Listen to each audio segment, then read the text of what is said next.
గంగాసాని రామిరెడ్డి, తెలుగు మరియు హిందీ సినిమాల్లో ఒక భారతీయ నటుడు. ఆయన చిత్ర దర్శకుడు మరియు నిర్మాత కూడా.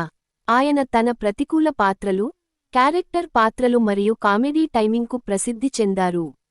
ఆయన ఒక ప్రసిద్ధ విలన్ మరియు ఆయన విలక్షణమైన తెలంగాణ మాండలికంతో అసమానమైన శైలిని కలిగి ఉన్నారు. అంకుశం చిత్రంలో తన సంభాషణ, స్పాట్ పెడతా తో ఆయన కీర్తిని పొందారు. సినిమాల్లోకి రాకముందు, రెడ్డి ది మున్సిఫ్ డైలీలో జర్నలిస్టుగా పనిచేశారు.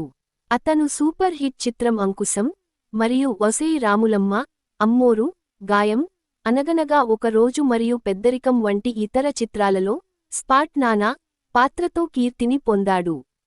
తెలుగు, హిందీ, తమిళం, కన్నడ, మలయాళం, భోజ్పురి భాషల్లో విలన్గా, క్యారెక్టర్ యాక్టర్గా 250కి పైగా సినిమాల్లో నటించారు.